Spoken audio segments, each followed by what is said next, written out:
মেহেরপুরের সদর উপজেলার শ্যামপুর গ্রামে রাতের আধারে প্রায় 2 বিঘা জমির লিচু বাগানে বিষাক্ত কীটনাশক স্প্রে করে ফসল নষ্ট করেছে দুর্বৃত্তরা।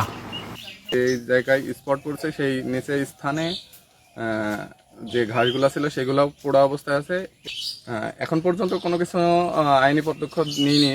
আমরা গ্রামের যে সমাজের লোকজন আছে তাদের সাথে কথা বলেছি। তারা সন্ধ্যাবেলায় একটা বসে সিদ্ধান্ত নিতে চেয়েছে যে কতদূর কি করা যায়, তারপরে ব্যবস্থা আমরা নিব বলে ভেবে দেখছি। আমরা গত বছরও এই শ্যামপুরেই ব্যবসা করছি।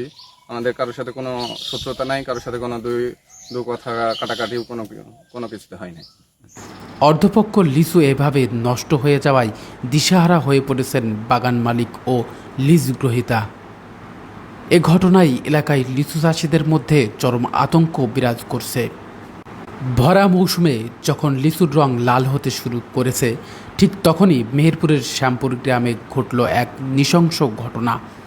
গত শনিবার দিবাগত রাতে স্থানীয় বাগান মালিক মোহাম্মদ নজরুল ইসলামের প্রায় 2 বিঘা জমির লিচু বাগানে প্রবেশ করে কে বা কারা বিষাক্ত কীটনাশক স্প্রে করে। এতে গাছের সব অর্ধপক্ষ লিচু নষ্ট হয়ে গেছে।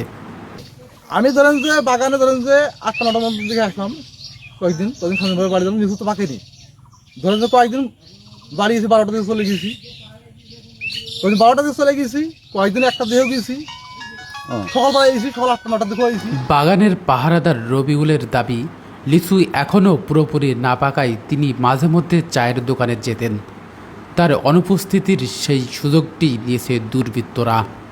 তবে কার যোগসাজশে এই ঘটনা ঘটেছে তা এখনও নিশ্চিত হওয়া যায়নি। এই ঘটনার পর থেকে শ্যামপুর ও পার্শ্ববর্তী কারারব এলাকার লিচু চাষি ও লিজ গ্রহীতাদের মধ্যে চরম উদ্বেগ কাজ করছে। বাগান মালিকদের দাবি, দ্রুত তদন্ত করে দোষীদের আইনের আওতায় না আনা হলে ভবিষ্যতে এই ধরনের ঘটনার পুনরাবৃত্তি ঘটতে পারে। জাহিদুল ইসলাম, মানবতার চোখ, মেহেরপুর।